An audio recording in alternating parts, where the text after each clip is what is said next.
40 రోజుల నుంచి కార్యక్రమం కొనసాగుతుంది. ప్రజలు స్వచ్ఛందంగా వచ్చి ఈ యొక్క మెడికల్ కాలేజీలు ప్రైవేట్ పరం కాకుండా ఉండాలని మరి పెద్ద ఎత్తున రాష్ట్ర వ్యాప్తంగా ఈ కార్యక్రమం చాలా విజయవంతంగా కొనసాగుతుంది. మరి కూటమి ప్రభుత్వం వచ్చాక పెద్ద ఎత్తున వాళ్ళు చేస్తున్నటువంటి కార్యక్రమాలు అన్నీ కూడా ప్రజలకు వ్యతిరేకంగా కార్యక్రమాలు.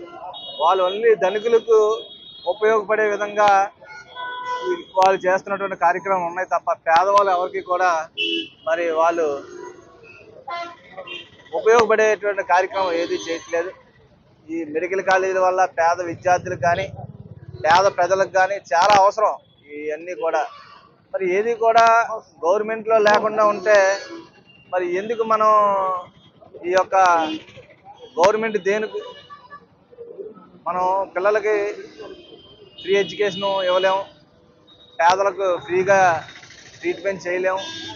అలాంటప్పుడు గవర్నమెంట్ ఉండి దేనికి ఉపయోగం?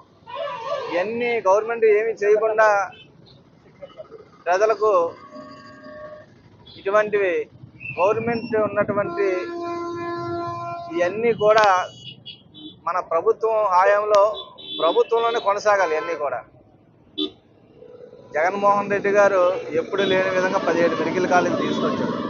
మరి అటువంటి మహనీయుడు వాళ్ళ తండ్రి రాజశేఖర రెడ్డి గారు ఈ ఆరోగ్యశ్రీ పెట్టి బ్రహ్మాండంగా ప్రజల హృదయాల్లో ఉన్నటువంటి వ్యక్తి. ఇప్పుడు ఆరోగ్యశ్రీ పడకేసింది.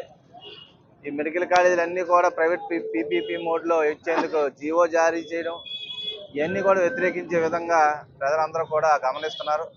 రాబోయే రోజుల్లో మీకు బుద్ధి చెప్పేటువంటి అవకాశాలు పెద్ద ఎత్తున ఉన్నాయి.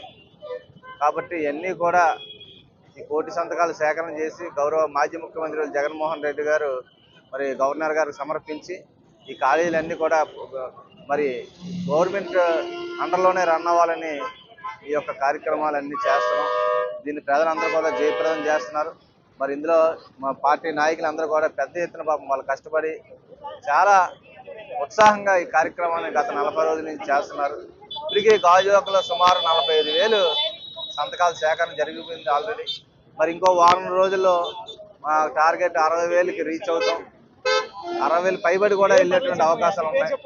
కాబట్టి మీ అందరూ కూడా ప్రజలందరూ కూడా సహకరిస్తున్న వారు అందరికీ పేరు పేరున నమస్కారాలు తెలియజేసుకుంటూ సెలవు.